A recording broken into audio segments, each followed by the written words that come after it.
Welcome to the Front Page Saturday Town Hall Edition, addressing all of the issues surrounding the coronavirus pandemic. Today, our topic, pivot and reinvent Black business post-pandemic. Whatever the new normal is, what will our new business normal be? I want to thank Roland Bynum, the good Bynum, with his great Saturday morning music show, giving up a little bit of his time for us on this Saturday morning. And, of course, Guy Black as well. He is coming up next. He's got the Battle Royale and lots of great music for you straight ahead in the next hour. Joining us now, Kareem Webb. He's a 25-year veteran of the restaurant industry. He's co-owner and operations partner of PCF or Restaurant Management. That's an LA-based franchisee of Buffalo Wild Wings. He's also foundation vice chair of the Greater LA African American Chamber of Commerce. Good morning, Mr. Webb. Good morning, Dominique. Thanks for having me this morning. Thank you for all the work that you've done on behalf of all the Angelinos for years. Oh, I appreciate that. Mr. Webb, restaurant businesses have got to be among the hardest hit. We were just talking to Phil Strong about the production business. Those two are probably the biggest casualties, I'd say, of what's happening right now. How do you pivot? Thankfully, we're in the sports bar business, and with no sports and big facilities, 6,000 square feet facilities with 250 seats, you pivot by doing as much takeout business and third-party delivery business as possible to Uber Eats, Grubhub, et cetera, and you try to market and, hopefully from the engagement that you've had over the years civically, you have people looking out for you and choosing your business versus, some of your competitors. And that's a relationships again, yeah. Yeah, and in this environment, there's PPP. So, hopefully you have a relationship with a smaller bank because the bigger banks where, people were not successful with PPP, with the Wells and the B of A's, et cetera. So relationships with smaller banks, making sure that you can get underwritten and processed and get access to some of those funds to allow you to live and make it to, hopefully the other end of this crisis. Yeah, no doubt. I'm hearing from a lot of restaurant friends. I have a lot of friends in that business that the takeout services, the delivery services take a lot of money off the top, and that the profit margin just isn't enough from the takeout business to sustain. And then once we reopen with all of the social physical distancing requirements, how do you make it work with half of your dining room or a third of your dining room? We're going to see. It's going to be interesting. Your year-over-year sales numbers and your fixed costs is going to be a very difficult thing to get to break even. But you're going to have to just, look at all your line items, all your costs, negotiating with your landlord, negotiating with your lender if you have one, taking another look at your menu and what your cost of sales are. And then you're going to have to be more creative in terms of, labor, which is not what we want to do because we are, especially for our community, important employers as it relates to anti-recidivism and reentry because we're entry-level employers. And so, but in terms of sustaining the business, those are the things that we'll have to look at, just in order to be able to make it. No doubt. Let's go to these phones. We've got Rosie Milligan calling us from Los Angeles. Good morning. Rosie Milligan, are you there? Okay, I guess we've lost Rosie Milligan. Let's go to Nick calling us from LA as well. From Inglewood. Okay, I heard some pretty good stuff earlier this morning when you started, but I didn't hear nothing about, calling on God for God to help the black businesses. So that means that we have put God aside and we worrying about more of humanity than worrying about asking God to help us. So what are we going to do when it comes to, back to business again? Well, okay. Yeah, prayer works. I know that, but I think, prayer without work is also dead, and we're going to have to, I don't think we're putting God aside. I think we're putting God aside and trying to figure out what we need to do our part. I don't know.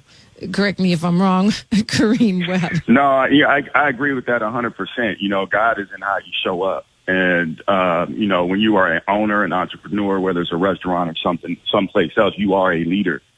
And in adversity, that's when your character shows up. So if you are in touch with the creator, God, hopefully you will behave in a way that's consistent with being loving and godly, even through adversity. All right, let's go to Rosie Milligan. Are you there?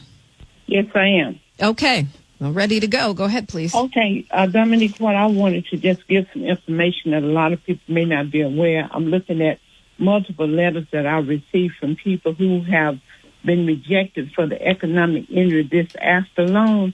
And the reason it says, and I'm looking at the letter, it says unsatisfactory credit history. And I'm saying by the fact that when people ask to stay home, close their business, but you cannot help them because they have poor credit. I think that's a sad commentary. And someone on your show mentioned about partnership. And I just want to say to Black-owned business, if you cannot partnership, you might look at an incubator system. That's what I have. I have 4 different businesses under one roof in my business, and I'm doing very well during this pandemic. So there are some recipes and things we can do. If you don't want to, partnership, incubate, join up under one roof, have multiple businesses there together. But Dominique, it's real. I'm looking at the letters. I'm asking people who have received these letters from SBA to send me a copy. It needs to be a class action suit. Got it. Well, thank you, Rosie Milligan, for your insight. I don't know how much credit checking is going on, but I know that a lot of us are not even applying, and I know that you can try again if you didn't get it right the first time. Any further insight on that really quickly, Kareem Webb? Yeah, there are organizations here in L.A.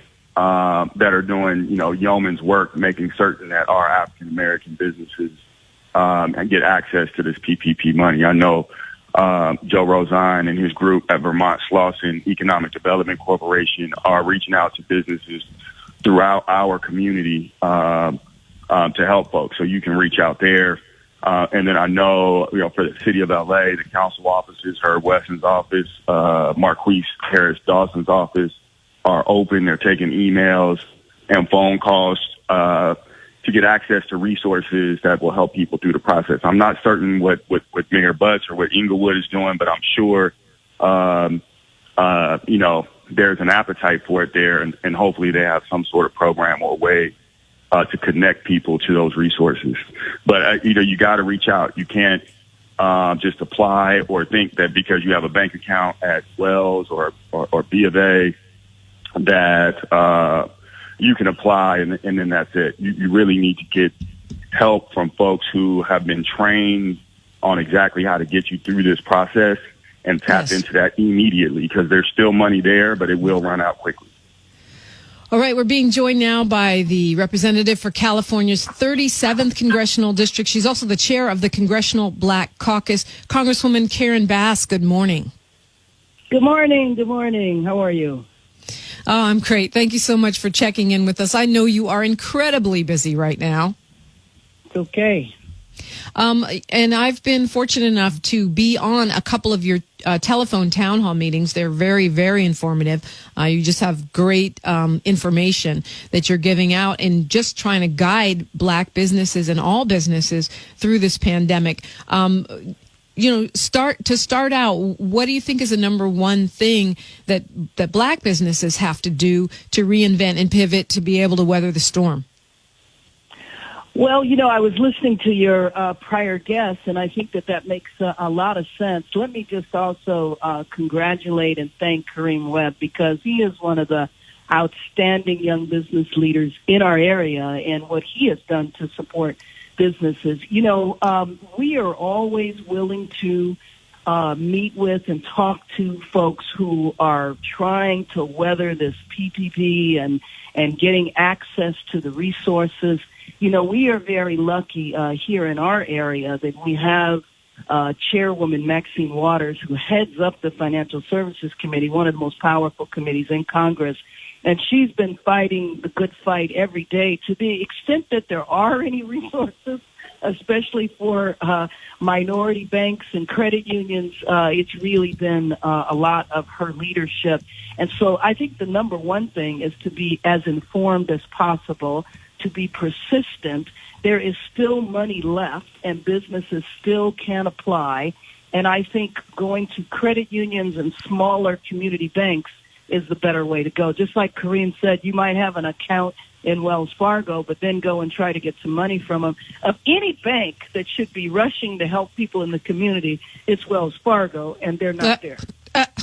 That's a great point, Congresswoman. And by the way, I would say the same, Kareem Webb. Thank you for all you do, you know, not just on the business side, but also in engaging in helping the community with various different initiatives.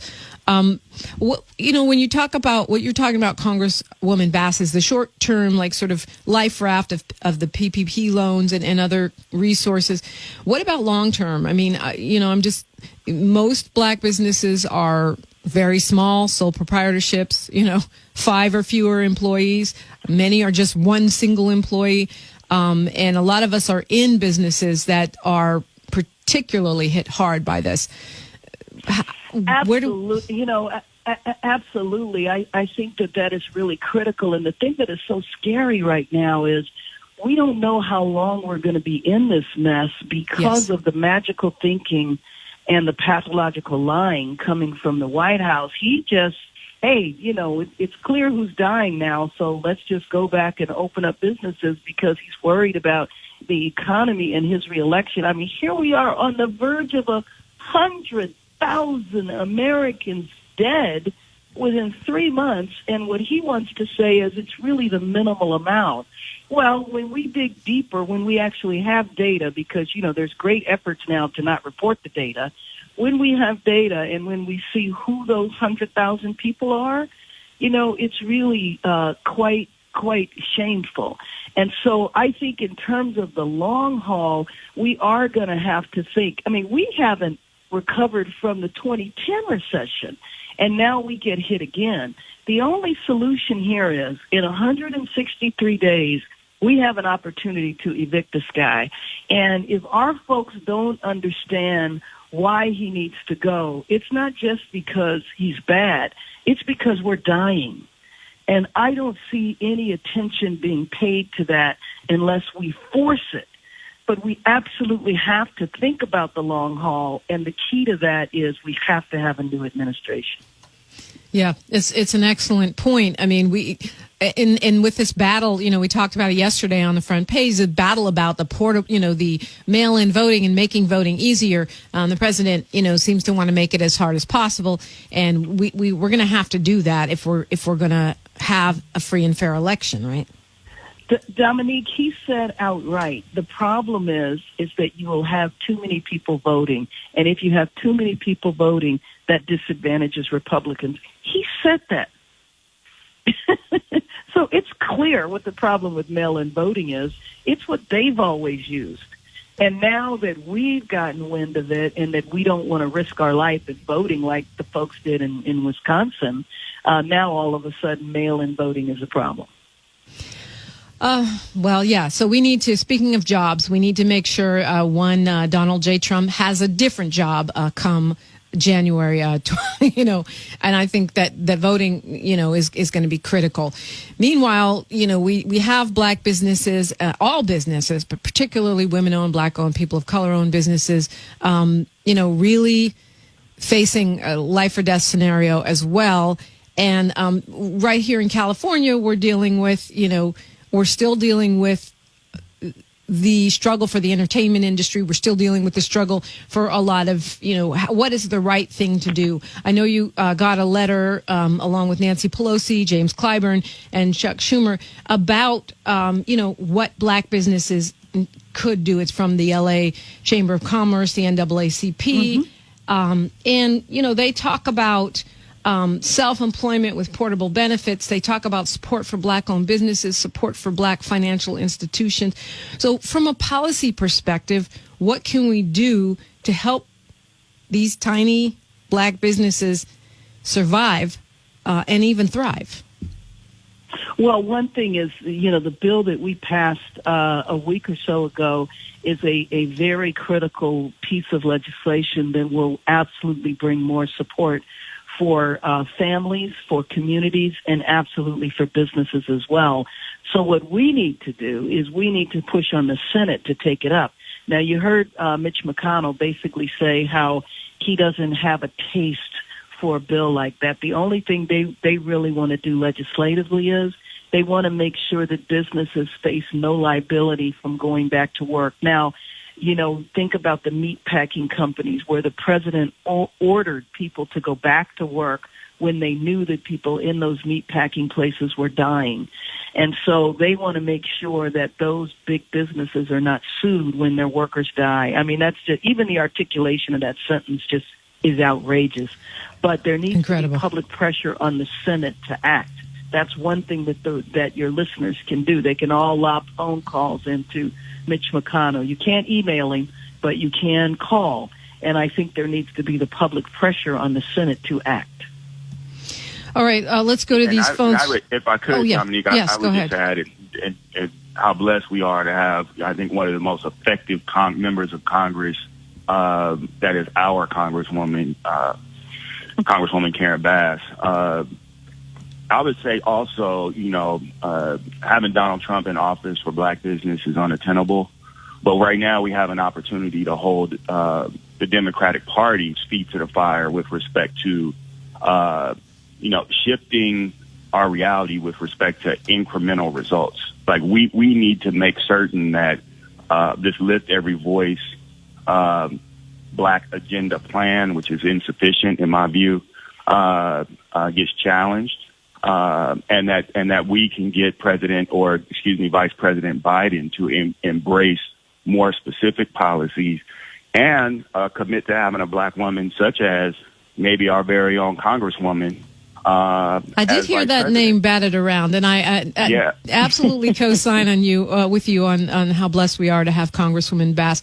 We're going to go to Tracy from Long Beach. Tracy, if you could give me the short version, I would appreciate it. Hello? Tracy, yes, short version if you would. Yes, do they have anything for the independent truck drivers? What kind of programs or loans or whatever? Okay, Tracy's a truck driver. What help is available? Well, if that was directed to me, if she is a truck driver that I am assuming has her own business in truck driving, then she would be eligible just like anyone else for the PPP. And again, the recommendation would be the credit union. I know if she's here locally, I know the USC Credit Union has been opening up its doors and extending a hand, and working with institutions like that is a lot easier than your major banks. All right, let's go to Vicky from LA. Hi, Vicky. Vicky, are you there? Vicky, go ahead, please. Okay, Vicky's not ready. We're going to Tiffany from LA. Good morning, Tiffany. Hi, good morning. I just wanted to touch on about the small businesses. I know that a lot of small businesses are opening and they have to do like curbside services. A lot of the businesses don't have websites and things of that nature. So are there any type of programs to show them how to get themselves online, how to get involved with the new technology? Got it. It's a great question, Tiffany. I don't know, Kareem, you want to take that one on or getting, and actually I heard this is also an issue with the PPE loans is people are not tech savvy enough to upload their documents and follow the steps. Mm-hmm. Yeah, I think we'll just return to get help, and there is help out here. There are nonprofits, and then our council offices, our supervisor's office. There are people that are employed and the beneficiary of our tax dollars who are in place to help walk us through this process. Okay, the LA County number is 833-238-4450, 833-238-4450, LAHelpCenter.org. That's one thing you can do. You can call 211. They can connect you with resources as well. And the City Worksource Centers, EWDDLAcity.com. All of this stuff is up at KJLHradio.com. Congresswoman Bass, did you want to say anything further about that? No, I think you covered it well. All right. So I guess this is sort of basic, but my question is, what advice would you give to Black business owners, and what would you leave us with? What's the main point you want us to get this morning, starting with you, Kareem Webb? One, reach out to one another. I mean, we are better together than we are divided, via social media, via, the Congresswoman's office. There are many ways for us to continue to connect at this time and know what each other needs so that we can support each other in the business community. And keep your chin up. I think we had a caller that talked about, faith. We are a faithful people. You got to start there. You gotta have a routine that is consistent with you being your best self, and that is very important. The facts remain: the revenue and the lack of revenue is what it is, and you got to be pliable. You're gonna have to continue to pivot and fight every day and think unemotionally about what you can do to make the best of this situation today, and leverage your resources. Think unemotionally. Okay, I'm working on that. Congresswoman Karen Bass. Well, absolutely. And I think, this is when you need friends and family the most, and we're all adapting to different ways, Zoom meetings, Zoom happy hours, just staying connected to each other and staying informed and involved, because I think that's critically important as well. And of course, to me, I'm on the countdown for 163 days. And while people are still at home, complete your census form. You have time to do it. You're there. You can do it by phone. You can do it by mail, or you can do it online. So that's what I would leave. And call Mitch McConnell and tell him to pass this bill.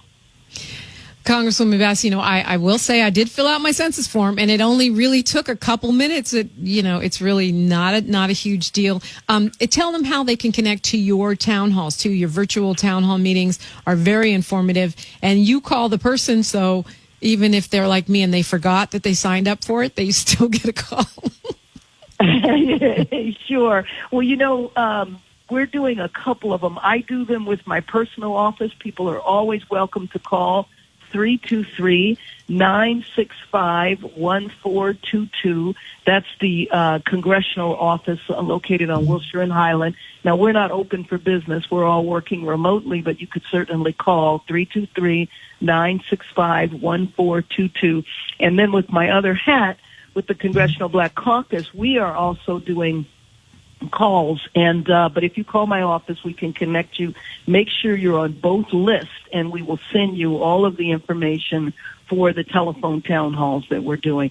Our focus over the last couple of weeks have been our brothers and sisters that are incarcerated, because we need to reduce the prison population, and we need to make sure that people are let out who really don't need to be there. Like, for example, if you have a traffic fine, or you're there because you violated probation in some kind of way that wasn't a new crime, we need to get people out of prison, because we don't want the virus to spread in there. And then when they get out, they come to our same neighborhoods where the virus is still out of control.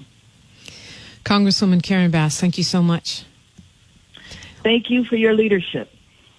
And, of course, Kareem Webb, thank you. We will continue our conversation, and it is not too late for you to call 520-KJLH, 520-5554. We want to thank our sponsors, Council President Emeritus Herb Wesson. We want to thank the City of Los Angeles, Community Build, and the Independent Professionals Association at indiework.org. More straight ahead. Radio Free 102.3 KJLH.